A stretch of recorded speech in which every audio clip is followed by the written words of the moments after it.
Testing karburator Hayati ke 155. Ya, terima kasih Mas Jojo telah dibeli. Jojo Agni, Parung Panjang Bogor. Semoga tetap sehat Mas ya, dan damai sejahtera, rezeki lancar, amin. Testing, pecer langsung nyala. Seperti biasa, gasnya cepet naik cepet turun. Jalan santai-santai, gas kecil, berisi, tidak serak, kalem. Nah, mampu RPM tinggi walaupun diputarnya kecil.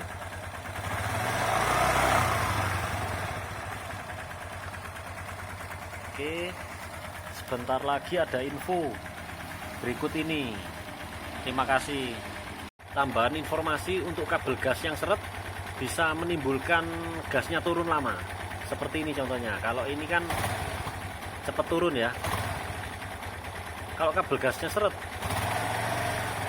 nah seperti gas kabur.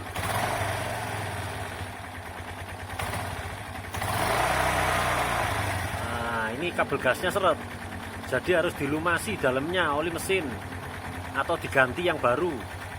Atau pirnya ini di peringan gas saya ini dikencangkan seperti ini. Saya matikan dulu ya. Nah contohnya seperti ini.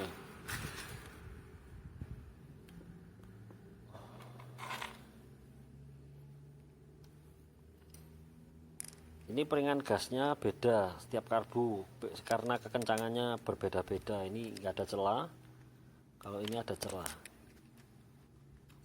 Nah lebih narik ya.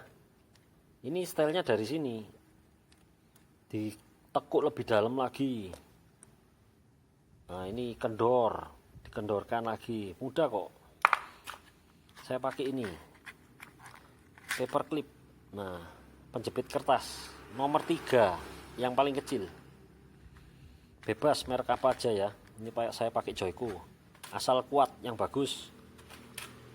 Setelah dimainkan peringan gas ini, kalau dikencangkan pirnya nariknya lebih kuat untuk mengkompensasi kabel gas seret tadi. Kalau kabel gasnya seret, pirnya harus dikerasin supaya bisa kembali, ada tenaga untuk kembali turun dengan cepat gasnya. Jadi gasnya nggak bandang atau gas kabur, turunnya lama. Kalau pirnya dikasih kencang keras, nanti bisa langsung turun. Juga di setiap karburator yang saya kerjakan, saya berikan lem di sini. Kalau nggak suka dicabut aja nggak apa-apa. Tapi setelah dicabut, ditandai dan dihitung putarannya. Nah, ini contohnya ya. Diputar masuk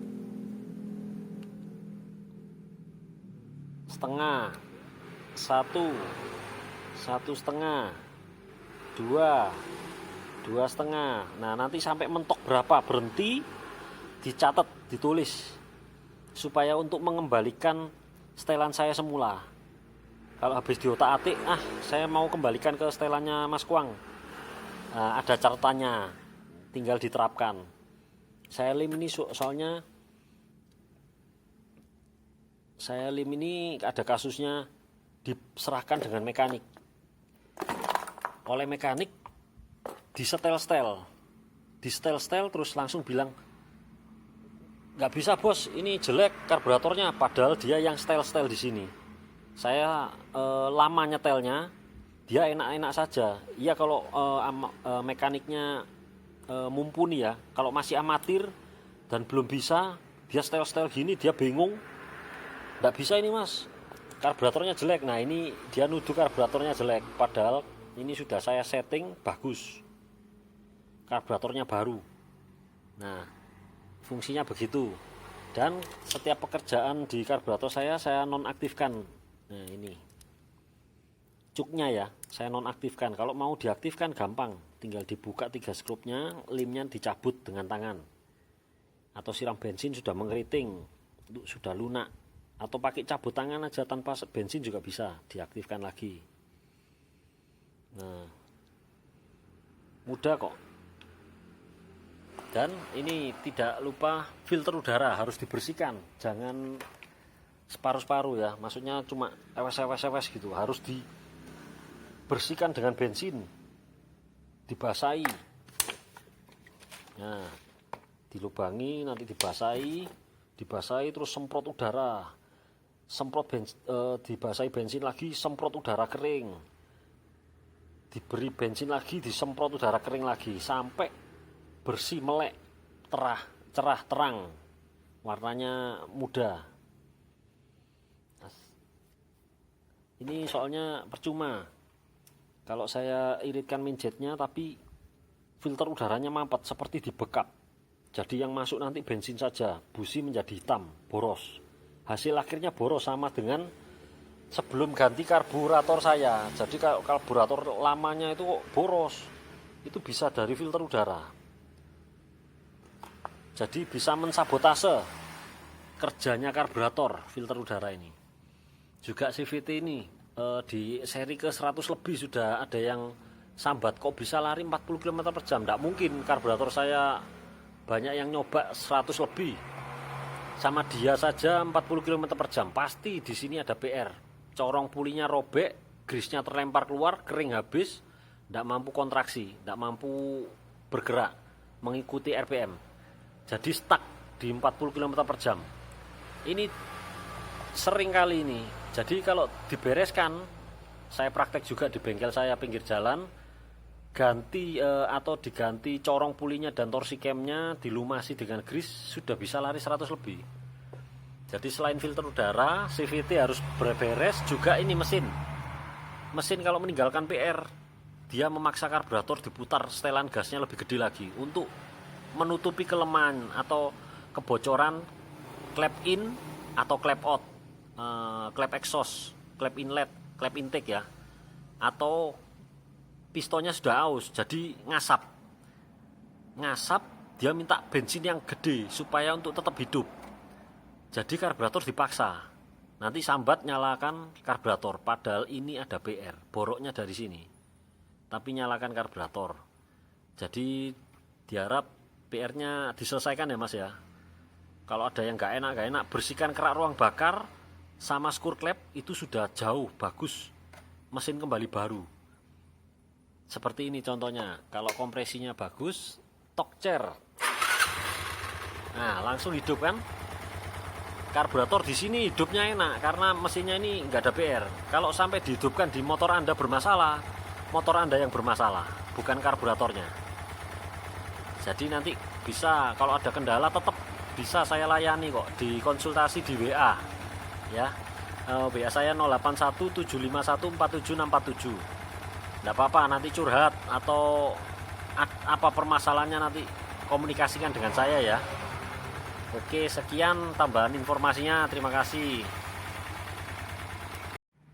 Tambahan sedikit informasi untuk selang kecil di atas manipol besi di Skywave Hayati juga ada. Satu ke keran vakum, satunya ke second pair atau ice. Ini untuk emisi ya. Jadi diperiksa juga di sekitar nepel, dari ujung sampai ke ujung ini jangan ada retak rambut. Bisa dipilin atau dipelintir, nanti kelihatan retak rambut. Nah itu harus ditanggulangi, dipotong, disambung lagi atau ganti selang baru. Pokoknya tidak boleh ada kebocoran di sekitar sini karena tingkat kevakumannya tinggi dari koin sampai ke manipol. Jadi segala kebocoran harus ditangani, harus tidak boleh bocor pokoknya.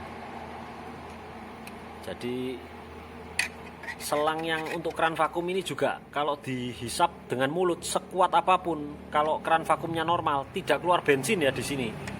Yang keluar justru yang selang besar. Selang besar ini menuju ke karburator. Jadi ini disedot untuk mengisi bensin penuh di dalam karburator. Jadi ini nggak boleh keluar bensin. Kalau sampai masuk bensin di dalam mulut, saya ketemui di Skywave 2 kali. Itu yang menyebabkan boros. Nah ini rusak keran vakumnya kalau sampai ini mengeluarkan bensin ya. Karena ini hanya untuk penyedot membran. supaya bensin lewat dari tangki bensin menuju ke karburator. Ini cuma penarik membran saja, jadi nggak keluar apa-apa walaupun dihisap kencang. Setelah dipastikan, juga di sini wajib tidak ada kebocoran. Karet manifold ini penting. Kalau digoyang sedikit ngowos dan mesin mati atau mesin meninggi, nah itu ada kebocoran di sini, harus ditangani, ganti karet manifold atau bagaimana caranya agar tidak masuk udara. Juga o-ring as penjepit koin di kanan kiri itu kalau karburator tua ya, itu pasti longgar masuk udara dari sana. Koinnya juga aus, nyeruput udara, jadi angin maling semua. Yang bikin error ini angin maling semua. Nah, sekian tambahan informasi itu, jadi ditanggulangi ya, diwaspadai dari koin sampai ke sini. Ini tingkat kevakumannya tinggi, harus dihadang semua, pintunya harus ditutup semua supaya angin tidak bisa masuk. Sekian tambahannya.